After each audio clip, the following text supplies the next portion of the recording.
મહેકી રહ્યું છે એવી મૂંઝવણમાં છે, ક્યારેય નથી જોયું પહેલાં એવી રોનકમાં છે, ક્યારેય નથી જોયું એવી રોનકમાં છે. તોડી લેવાની ઈચ્છા તો ઘણી, પણ કાંટાઓની સુરક્ષામાં છે.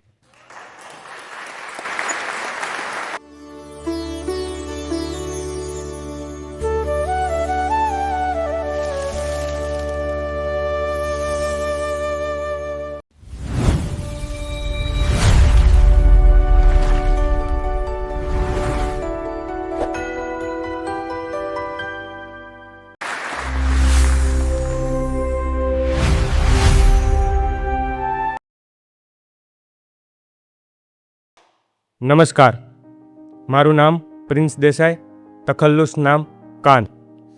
તમારી સમક્ષ આપણે શરૂઆત પહેલાં પ્રેમભર્યા એક શેરથી કરીએ. હું માનું છું કે પ્રેમમાં યથાશક્તિ મુજબ બધું આપવું.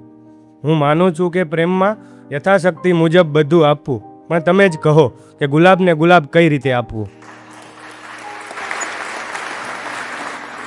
અને વાત જ્યારે ગુલાબની થઈ રહી છે, ગુલાબ ઉપર હજી એક બીજો શેર મને ગમતો.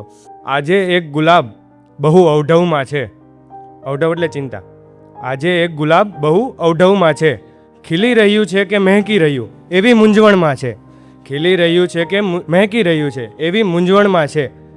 ક્યારેય નથી જોયું પહેલાં એવી રોનકમાં છે, ક્યારેય નથી જોયું એવી રોનકમાં છે. તોડી લેવાની ઈચ્છા તો ઘણી, પણ કાંટાઓની સુરક્ષામાં છે. અને આ જે જ ફ્લોમાં આપણે જઈ રહ્યા છીએ એની સાથે આગળ વધતા હજુ એક શેર કે પડીને ઉઠવું તો આપણા નિત્યક્રમમાં, પડીને ઉઠવું તો આપણા નિત્યક્રમમાં. હસવું રડવું હવે એની સાથે રહ્યું, હસવું રડવું હવે એની સાથે રહ્યું. પડીને ઉઠવું તો આપણા નિત્યક્રમમાં, હસવું રડવું હવે એની સાથે રહ્યું. વીત્યું જીવન કંઈક બાળપણ જુવાનીમાં, વીત્યું જીવન કંઈક બાળપણ જુવાનીમાં. હવે જેટલું બચ્યું હવે એની સાથે રહ્યું.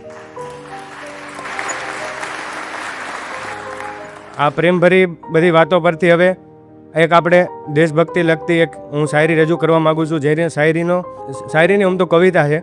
કવિતા એક મકાનનો આપણે અંદર જે પથ્થર વાપરવામાં આવે એ પથ્થરને એક વાચા મળે છે, અને એની એક એવી જીદ છે કે મારે એકવાર સરહદે જવું છે.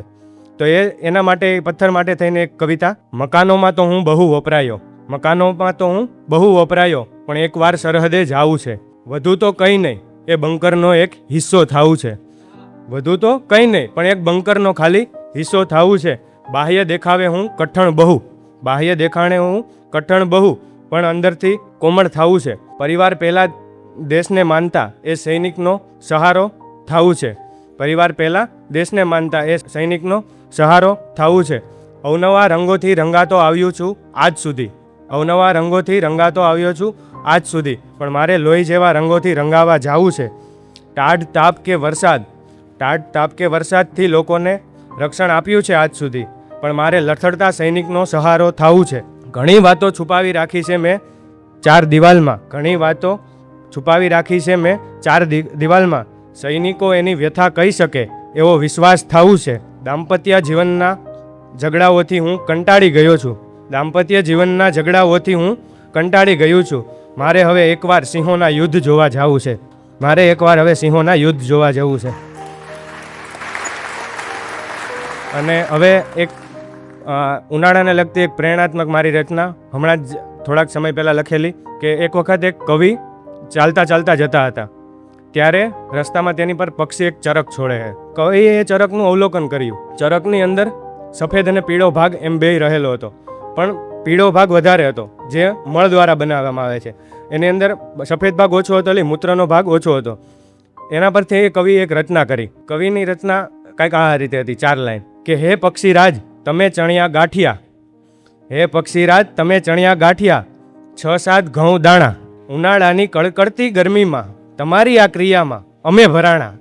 ઉનાળાની આ કડકડતી ગરમીમાં તમારી ક્રિયામાં આ અમે ભરાણા. પહેર્યા છે સફેદ લુગડા, એમાં પીળા ડાઘ ચોખ્ખા દેખાણા.